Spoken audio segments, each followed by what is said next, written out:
Life's atypical, baby.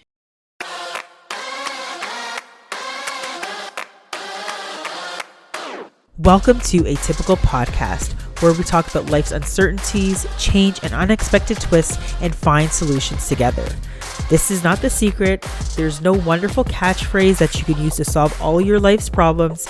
It's just us being humans and talking about how it feels, what we can do when change happens, and how to have compassion for oneself and others while navigating this crazy life. We'll laugh, we'll cry, but we're here together.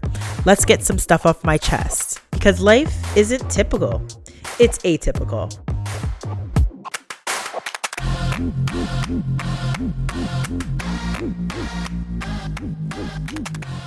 Hi, and welcome to Atypical Podcast. I'm your host, Amie Archibald-Varley. I definitely, of course, have another lovely individual here with me. I have brought my husband, as you can see. He is here joining us again on another episode this week of Atypical Podcast. So what are we talking about this week? I have to, because in relation to all what's happened, we're now in August, emancipation, all the great things have happened. I saw, my brother sent me a picture of a wrestler. I think her name is, what's her name? Jade. She's Caribbean. She's from Jamaica, and she was celebrating Emancipation Day with her colors. I was like, whoa, repping. But there's another part of the conversation, because I know lots of other people want to jump up and they want to celebrate. But when, Emancipation Day is done, when February is done, when all these other things are done, the allyship stops. And I have a name for it. I think some people say that the name might be a little bit different. Thank you for fixing my mic. It's been giving me problems. But anyways, there are other people who, don't play the game, or play the game in a very negative way.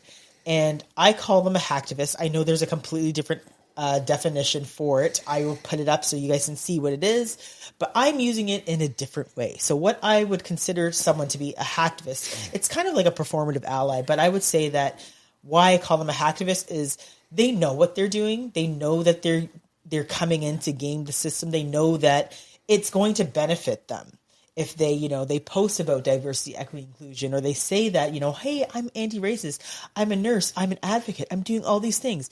And when you peel back the layers like an onion, they aren't doing the work.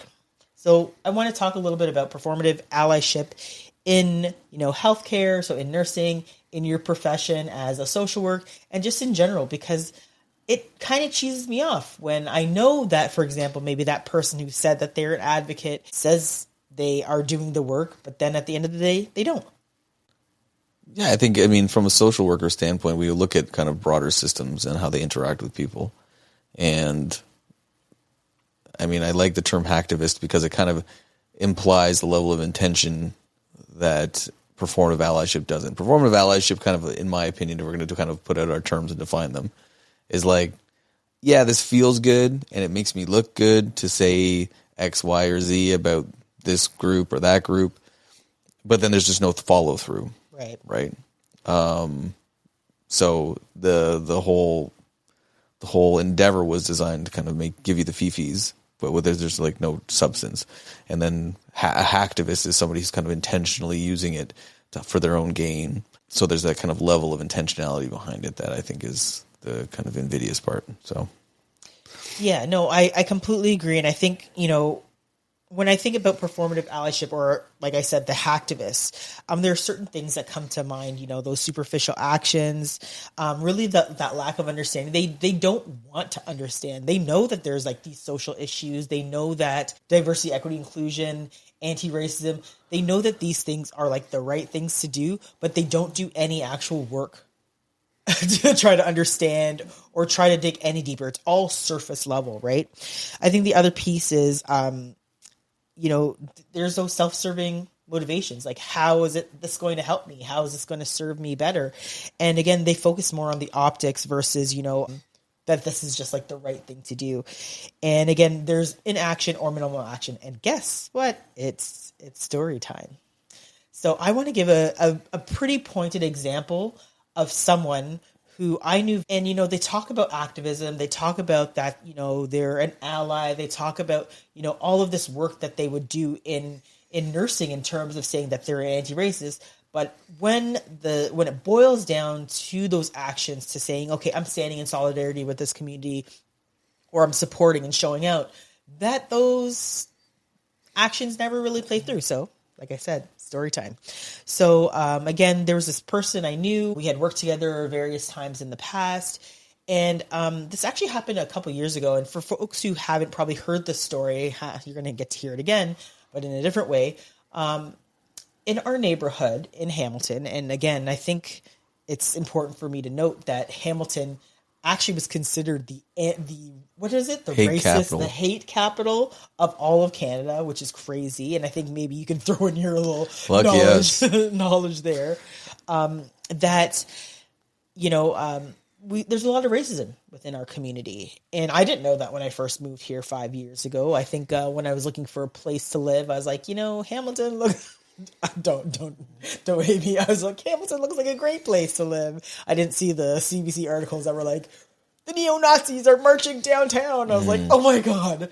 Anyways, we got here, beautiful community that we live in, to be honest.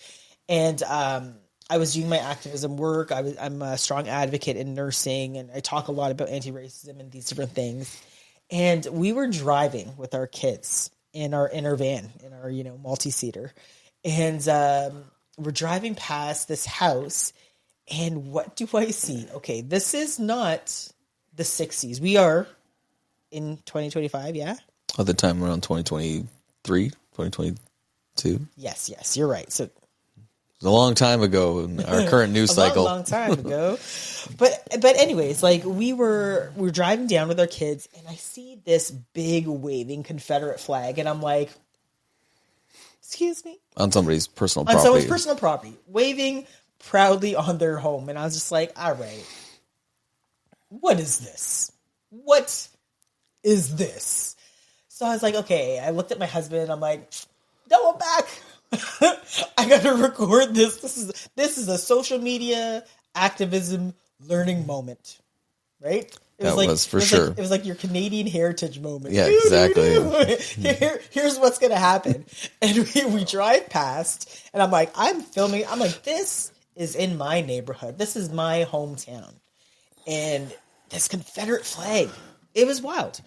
So I was like, okay, you know, what am I going to do? So first thing first is I was like, okay, let me use social media as a powerful engine for change. And I'm like, okay, I'm going to post about it and, you know, say that hate doesn't belong here. Hate doesn't belong in the Hammer. And I was fortunate to have some other groups that, you know, worked in Hamilton at the time that were already that had been pioneering some anti-racism work. So the Hamilton Anti-Racism Resource Center, as well as the Hamilton Legal Aid Center. And we got in touch. We got in touch with the Hamilton Police Services. And we're like, oh, we need to do like a rally. We need to bring greater awareness. The tweet went viral, so I'll post how that all kind of shook down.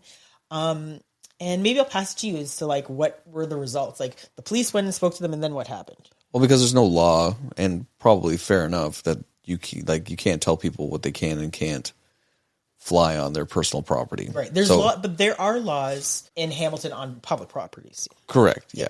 So, but I mean, obviously there's a huge percentage of our property. A lot of the land around us is owned privately. Right. And so they couldn't do anything. So they're just like heavily suggesting that this guy take it down because it's, you know, for a variety of reasons.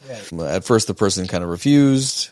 So they refused, but then it was also like the weird stuff in between where it's like, I'm not racist. The Confederate flag is like not a bad thing. And so, he's like, here, look at this website. And he sent us this like neo-Nazi far right website where, you know, they're just talking about all sorts of nonsense. Well, it wasn't that. It was it was for sure talking nonsense. Sorry. But the person who posted the video that he referred us to was like something Aryan, something or the other, right? So it was like, crazy. Give me a break. Made no sense. So, I guess like long story short, maybe even before we get to the end, there was some media campaigns and things that were happening. So like back to the story, you know, there's I think one of the things is, like, if you say that you're an activist, you say that you're an advocate, you say that you are, against racism, I guess you should be against racism in all forms, not just, your culture or anything like that, right? So I think I remember being like, okay, so there's this community march, there's these things happening. Are you going to come and show up? Because, it might be a good thing. This person who said they're an activist and they live locally within the area. And the individual was like, is there going to be media there? And I was like, I beg your pardons? And the person's like, well, is media going to show up? And I was like, I don't really know. I don't know if they're going to be there. But, like, I think the idea is that we're showing up for the Black community. Like, yeah, that's not the priority. Yeah, although it's a nice to have. It's not the necessary thing. So 100. So that question threw me for a whirl because I was like, wait a minute. Like, I've seen this person talk about anti-racism, anti-Black racism, various different forms of racism. And the question that was asked was like, well, is media going to be there? And I was like, whoa, I don't know. Anyways, fast forward, the event happens, media shows up. You were dope on the mic. I kind of want you to talk a little bit about, like, what you were saying. Well, I mean, so I had a chance to talk to, I think it was like the local news, Omni or something like that. And I was just calling out white people. I mean, I look white.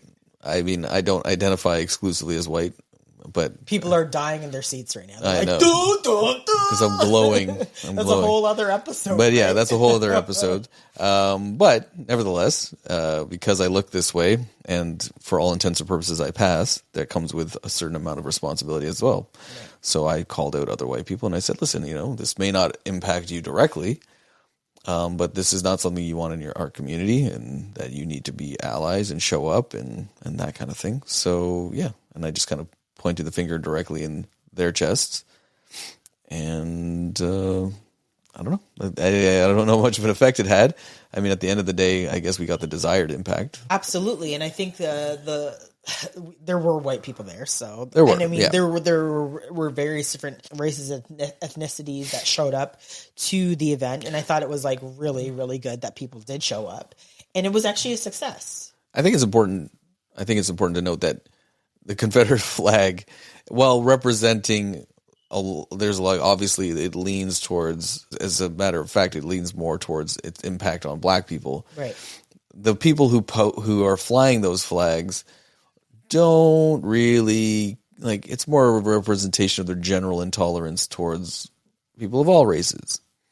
Right. So it's not like it's just like only targeted to Black people. Right. Confederates were not big fans of Black, Asian, Indigenous, East Indian, et cetera, et cetera. Anybody who fell outside of their white bubble, they weren't big fans of, to say the least.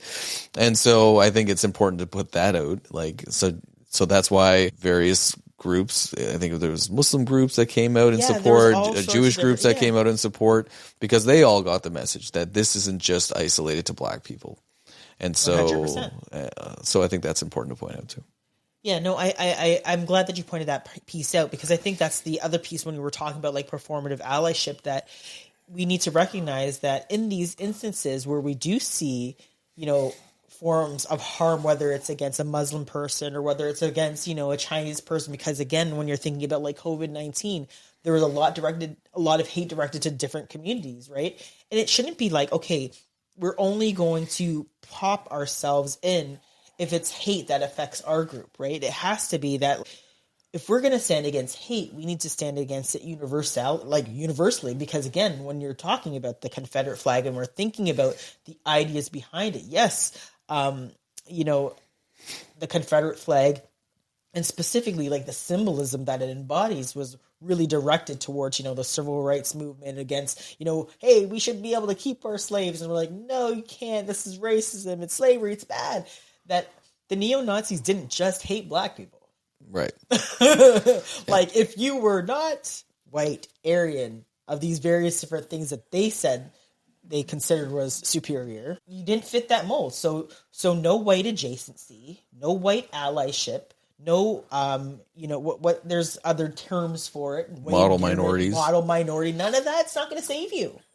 So if you're going to stand against hate, you need to stand against for hate in all forms. Anyway, circle back to the story. A lot of people showed up. We were able to do that rally at City Hall, like you had mentioned, and we had multi-denominational faith there. Fast forward to the community walk, lots of people showed up. It was such a powerful movement to have us march down our community to be like, no, this don't belong here. Mm-hmm. And long story short, the flag came down. Community action is powerful. That's correct. When people come together in a space and say, you know, we don't want to see this here. And you show that solidarity and you're like, no, like we had someone that had lived in this area in Hamilton for such a very long period of time. And they told me their family had lived generations here. They're like, no, I don't care. It doesn't belong here. I'm like, yes, thank you. Mm-hmm. And that is allyship. That person didn't have to come out. They didn't have to walk around and be like, no, I don't want this. They said that this is their home, their community. And that's what allyship really looks like. Like, is it about showing support or is it not? And again, it hurts. I think maybe that's what I'm boiling it down to. The fact that, you know, if you know somebody and you've worked with somebody or you've seen this person in action, and then when it boils down to having support for your community and you don't get it, or you don't get support in terms of hate, it's harmful. And it's harmful to the people that you are around. It's a awful thing. Well, and as a mental health person, that is certainly that is like one of the major effects of hacktivism or performative allyship, is that it injures the people who are parts of those communities, because either you're inadvertently or purposely using the plight of that population for your own self-aggrandizement or your own, monetary purposes. So, and at the end of the day, because there's no action behind it, you're not moving the movement you're not pushing the movement forward or anything like that, right? So it just creates a sense of being used from a population that very likely, in the case of the Black population, certainly has been used and exploited for hundreds of years. Yeah. So again, it's just kind of more salt in the wound. Yeah. I mean, have you seen it in social work? Like, I could think of examples like from nursing, particularly when it comes to and you don't have to give any specifics, but like, for example, Children's Aid Society and various different kind of harms our own communities have put towards, saying, okay, we're going to do this work.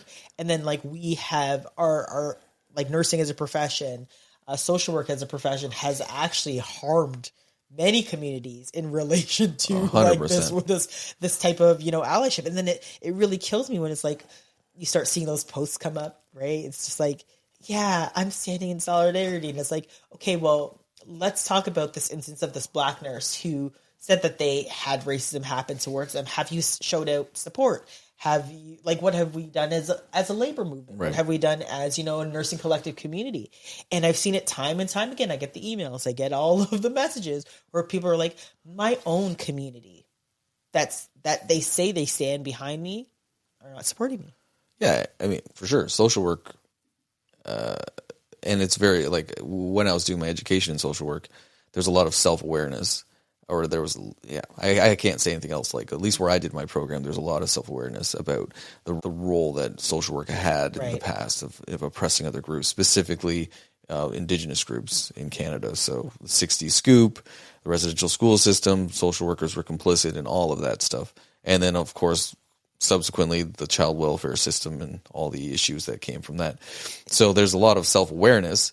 There's a lot of, I'm fairly new to the profession in some respects, so I don't know if there's a lot of movement in terms of changing things specifically. Yeah, I think that was actually one of the things that I noticed. Yeah. But keep going. Yeah. So I don't know. I wouldn't say it's performative. I would say that there are actually attempts to make changes.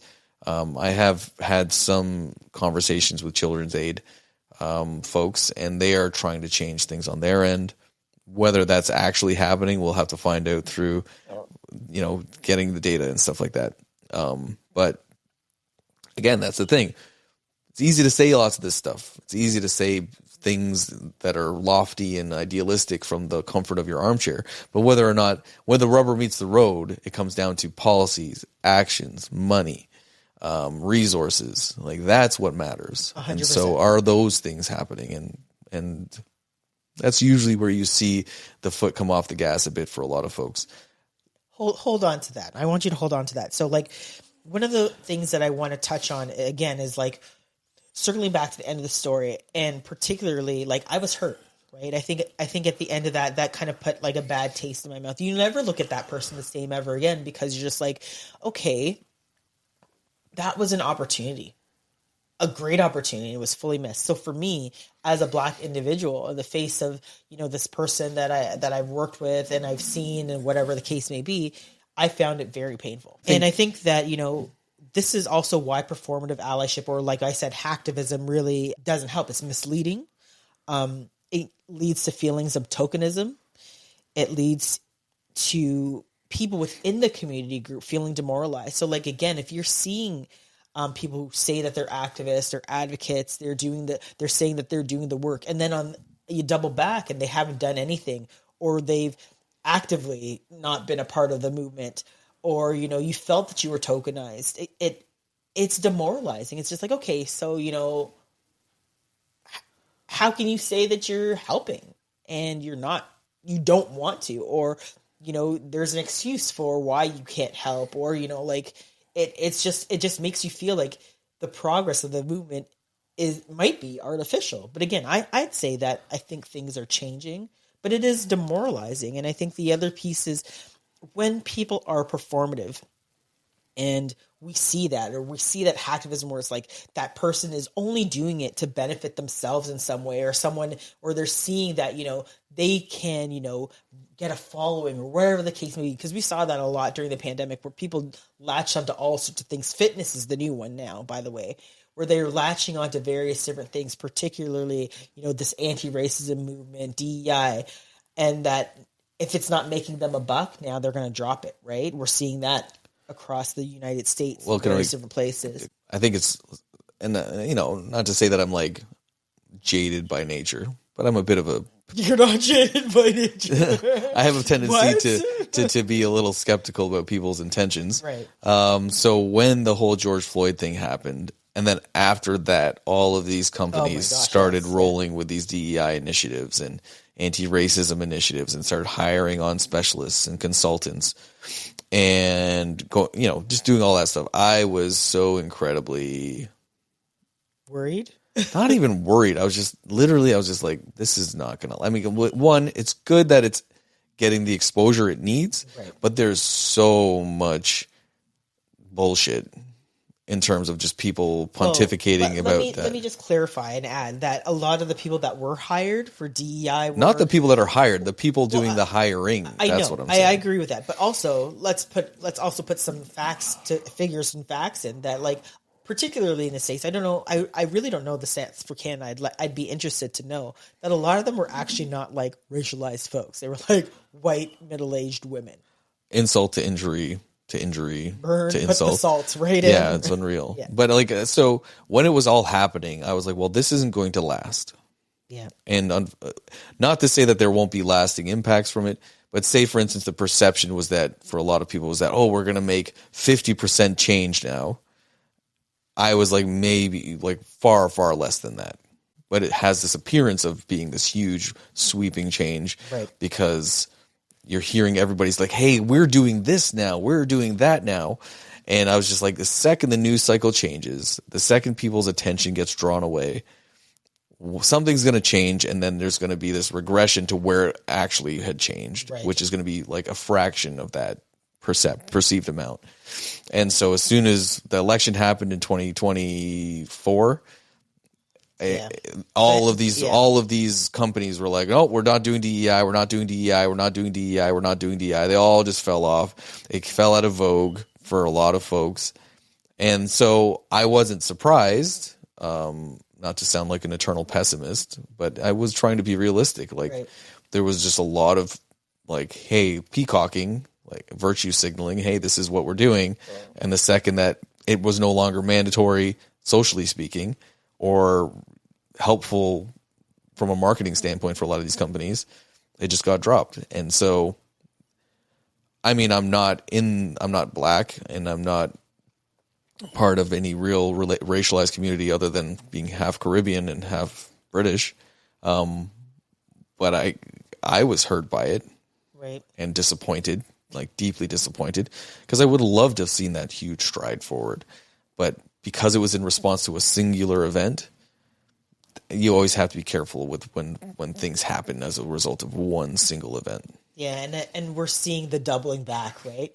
And I think that there was progress. And again, this is where you see that, performative allyship in the sense of how it can hinder true social change, how it can hinder the movement. If you say you are and then you don't do anything, again, it really stagnates change. And I think, and it trivializes the movement itself. It, right? And I think the fact of the matter is, this work is so important. It's so needed. And it'll be a whole other conversation just talk about the whole people talking about like DEI hires and all of that nonsense that kind of came out after the election as well, where it's just, for me, when we're talking about performative allyship, it really creates that lack of trust, and it makes you feel weary about organizations and people's intentions. And it makes you feel that you need to be insular about it. It makes me feel like I'm like, fine, maybe I should only trust my community, and I know that's not the way that we can live life. So how do we move from performative allyship or hacktivism? Because again, I think one of the things I forgot to mention in terms of what I think hacktivism is hacktivism is like increasing one's own social capital, right? It's like, it's making you look better. And this is where you see people like retweeting posts or, sharing and liking, like, oh, that's so good. But they don't give two hoots about the actual movement. Sure. And again, also this distances them from scrutiny, right? So if I like that post, if I shared that black square, if I show up and have this talk or do this thing, that I will not be scrutinized. I won't be looked at very carefully because, again, actions speak louder than words. Well, right? That's the thing, and people right? don't really look. People will be like, oh, service level, good. But you scratch a little bit, just a little bit, you'll see that there's no action. What do they say in Spider-Man? The latest Spider-Man? What do they say in Spider-Man? It's just like don't watch the mouth, watch the hands, right? Watch what people do. Watch what people do. I agree. So I do believe that there are organizations out there that are truly committed. Ben and Jerry's. 100%. I'm going to eat that ice cream till I die. There are like Costco, all these different places, different people. Like there's lots of people that are not black or are not racialized. I have seen white people that are like, yeah, I get it. Yeah. And not out of guilt, right? I think that's a whole different thing. It's not out of guilt. It's like, this is like the right thing to do. We know that there's a history here. We've seen the inequities and we want to do the work. It's intrinsically valuable to society. Like they see the broader picture. And that's, I think, what's important. And the whole idea, I mean, even if you want to add some kind of self-interested motivation, but the rising tide raises all ships, right? Right. And so when you see that as a company, right, you're like, listen, like the broader perspective is the more egalitarian our society is, the less atomized we are, the better off we are, right? And so some of these companies see that and they're like, yeah, great. And other companies just see it as being a line item that they don't need on their budget anymore, right? They don't need that DEI position because, listen, it was an extra 60, 70 grand. They don't need it anymore, right? And so... or they're like, oh, well, the winds have changed, right? And so they're just blowing along for these winds of change. I mean, to make deep, sustained changes in a society is like, I think people just fail to realize how difficult it is to change the zeitgeist of a society. It takes generations sometimes of incremental change, and that is hard. It's hard when every single day, every single moment of a day, you feel like you're just under another group's thumb. And unfortunately, that. We can look back and say, well, since 1968, there's been huge changes after the civil rights movement and stuff like that. And there have been, when you kind of look at the grand scheme of society. But it's going to take longer to kind of deal with those kind of more systemic issues that are kind of more insidious. Right. So I would say, let's talk about what genuine allyship looks like, right? So again, I would start with the whole like education and reflection piece, right? Like I think you need to say that I don't know, right? And even like I still have to say I don't know. I'm still learning too. Like I still have to show allyship to various other groups. It's not just me. I know that there are other equity deserving groups. There are other folks that, have been harmed, and I still have learning to do. So it's about, taking that self-awareness, being self-aware and being like, okay, I need to educate myself. Don't do that thing where you're like, well, you tell me what I need to do. What do I need to do, Amie? What do I need to do, Jordan? No, 100%. Pick up a book.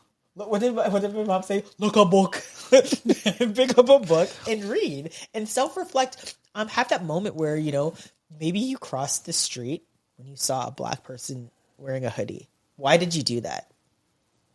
Think about it. Or, you were in a train station and you saw someone who was precariously housed just sitting there. And you were like, well, I'm not going to go down that way. Mm-hmm. Think about it. Yeah. And I mean, and listen, like allyship can look like different things. It doesn't necessarily mean you have to go out on a picket line or go to a rally or something like that.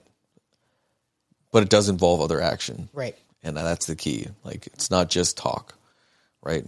And if you're going to talk, then it is about trying to make sure that you fill in the gaps yourself and that you kind of come to the table with something extra. Yeah, I agree. There's lots of different things that you can advocate for, and they can blend, right? So one of my areas of interest is neurodiversity and autism and ADHD and those types of things. But how that intersects with being racialized or being indigenous, where are the disparities in those, where those two coincide with each other in terms of diagnostics and in terms of treatments and stuff like that. So it's okay to have your area of interest and your area that you want to focus on.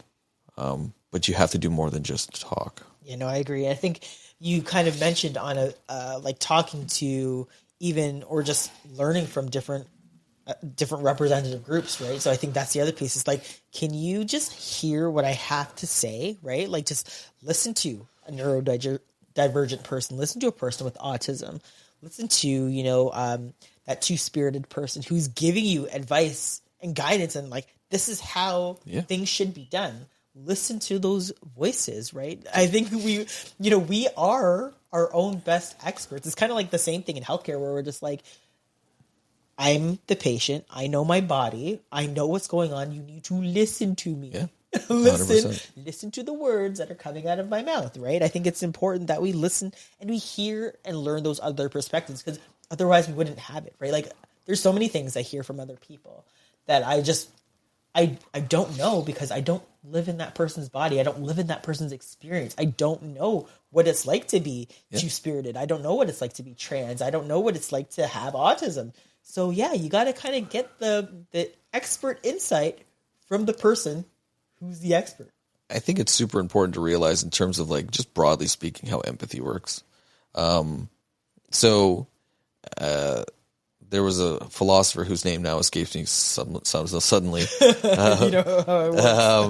He's an Australian philosopher. But anyway, he talks about the spheres, like the concentric spheres of empathy.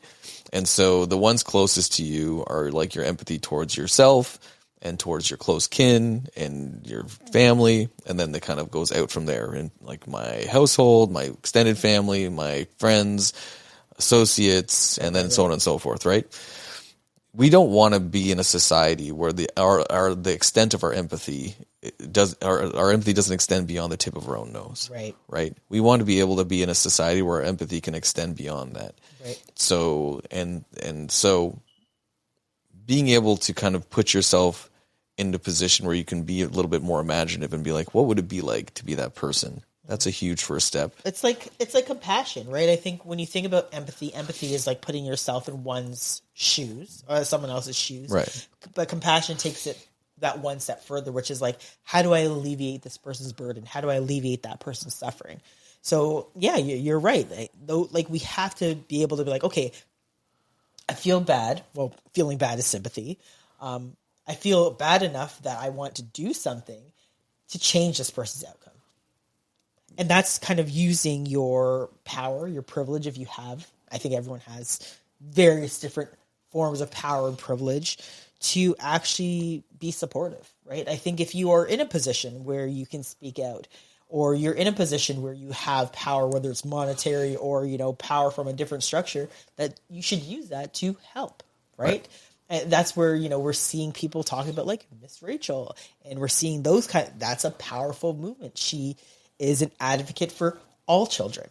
And she has a huge, huge platform, and she's using it for good. Yeah. No, 100%. So can't knock Miss Rachel. She got my money. And again, I think it's about focusing on the long-term commitment. Allyship isn't just because, George Floyd died. It was horrible, and now we need to do something. Oh, but I forgot about it, and now it's not that bad. No, it's like, how do we continue to... Because again, it's about like harmoniously trying to live together as a community, as a society, right? Like, how do we get to that point? Well, and I think it's important to realize, like, sometimes, and this may be why sometimes it remains performative, is that it can come at a cost. Allyship. Like Miss Rachel faced a lot of backlash. She's still facing backlash. But she's standing firm. Don't starve kids. Yeah, that's super controversial point. No. So I think it's important to realize that, one of the reasons why, amongst all the various reasons, not the least of which is the stuff we've already discussed in terms of like patting yourself on the back for saying the right words and all that stuff, is some people are just afraid of the blowback that they'll get if they go beyond just talking about it. Right. Right. They're like, well, if I go and do something about it, am I going to be put in danger, or am I going to lose my license, or am I going to get blacklisted from X, Y, or Z, right? Right. So there's fears that people have, and I think that's understandable. I think that it's also important to realize that if you found if you don't stand for something, you'll fall for anything, right? Right. And so Miss Rachel is standing on the right side of history. So yes, she's going to suffer perhaps financially, reputationally in some respects, but she's also on the right side of history. And so when you're when you're investing yourself in a cause where you're like rooting for and supporting the quote unquote underdog, you're usually on the right side of history. And so you're probably on pretty firm ground to take a stand and kind of take some of those costs on. I would even say that she's like supporting the underdog. Like if she's just supporting I would humanity, say Palestinians are the underdog in that conflict. Yes, I understand. Sure. I understand what you mean by that, but just even putting it in a broader context where she's literally like, it doesn't matter if the child was in the U.S. Yeah. It doesn't matter if the child was in Sudan. It doesn't matter if the child was in Egypt or in Ireland or, any other place in the world. Children shouldn't be able to starve. They should have an opportunity for education. Anyways, we're totally going off track. But I think the other piece is, yes, taking that stand, and there might be sacrifices. And again, I think it's just like, when you look at yourself in the mirror, where do you want to see yourself? Are you going to be able to live with yourself at the end of the day to be like, these are the choices I made? Remember, I told you, if people believe in heaven or hell, well, this is another conversation. There's a lot of people, surprise people, when the rubber hits the road, when they wake up and they're like, what happened here? Anyways, I think it's also about, at the end of the day, also taking concrete action. And like we said, holding yourself accountable. So yes, you may not want to march, but maybe you sign a letter for, a petition, or you write to your constituents, your policymakers, or, you join a little activist group on your nursing council, or, you do something. Right? It doesn't have to be like you're out there, you're yelling like I am, or whatever the case be, but you do make some form of effort. And then, like you said, lastly, just taking yourself accountable. Like, can you live with yourself? Some people can wrap themselves in their $1,000 bill and like, I'm fine. But, I think deep down, it's like, do you feel like you're doing the right thing, right? Self-awareness is like a really, really important pill that a lot of more people need to swallow at this time in this era. Yeah. So being aware of the fact that, hey, like this made me feel so good, but am I actually doing anything? Right. Right?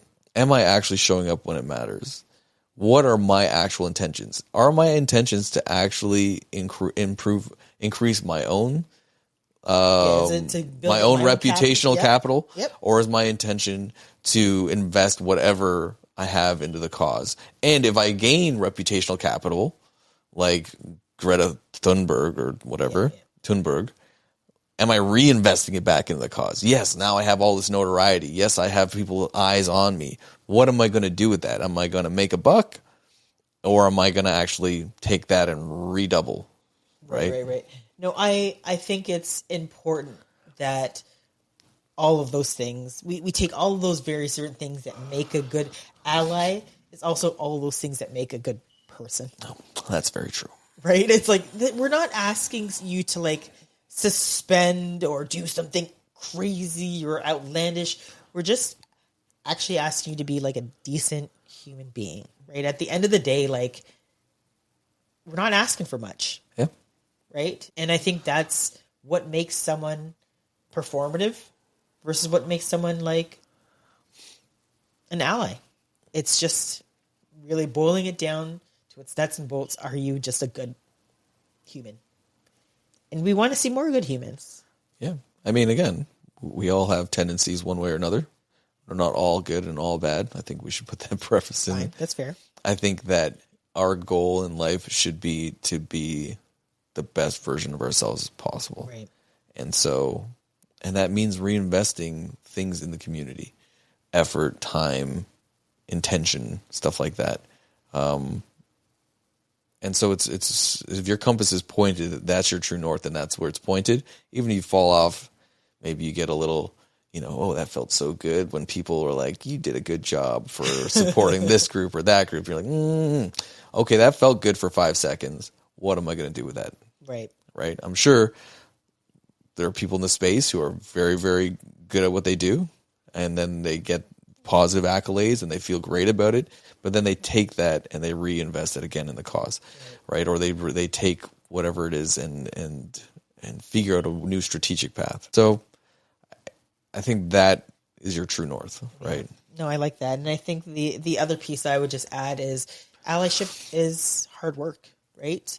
Or advocating in any space, whether you're advocating in the healthcare space, advocating in the social spheres, it can be taxing. Like, I remember saying to myself, I just need to take a minute. Like, I'm feeling very overwhelmed.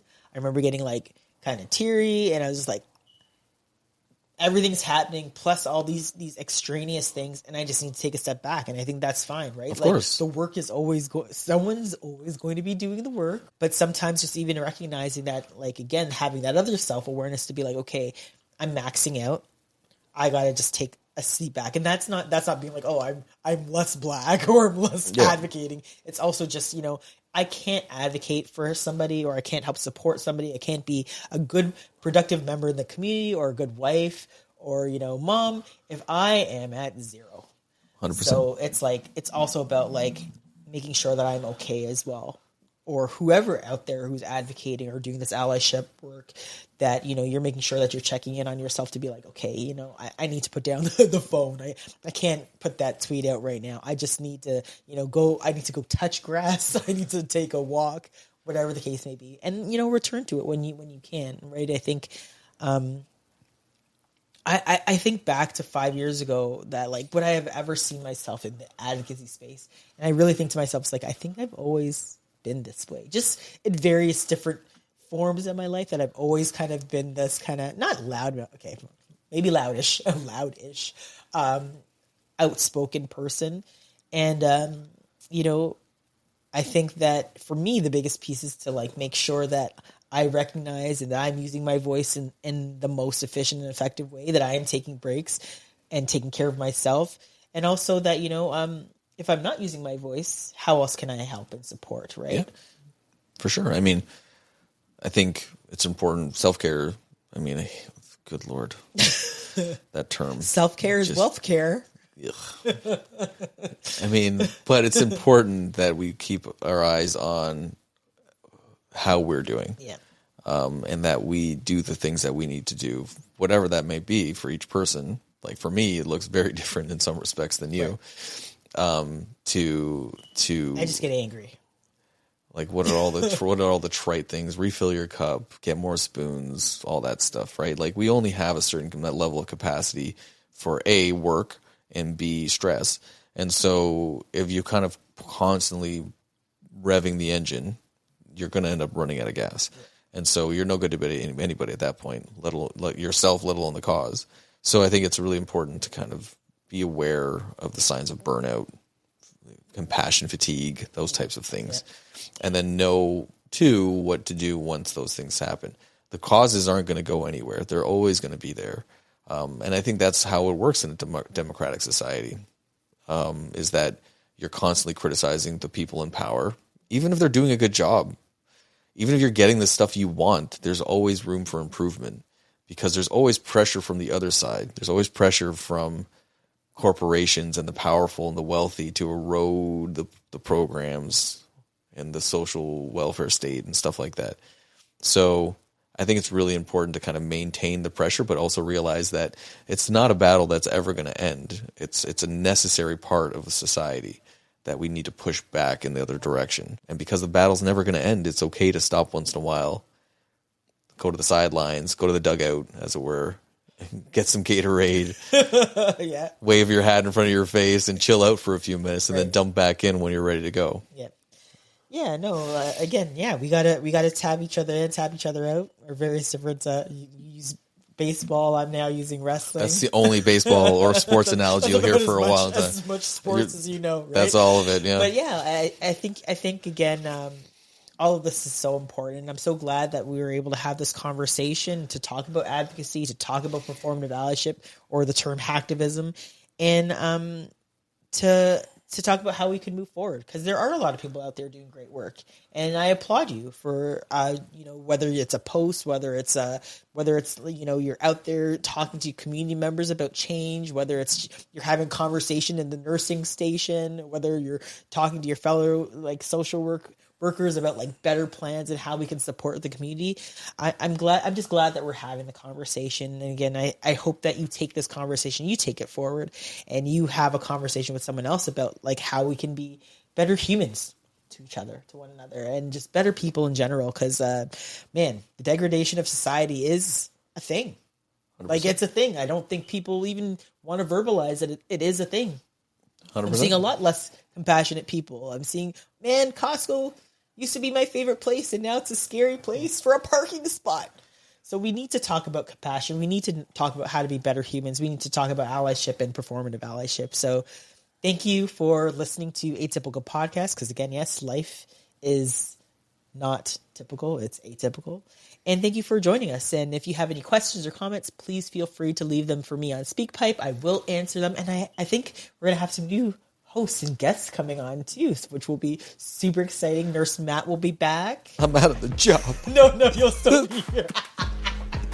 Nurse Matt will be back. We're going to have, Attorney Kai come on, which is great. So we'll have lawyer expertise. We'll have some more nursing expertise.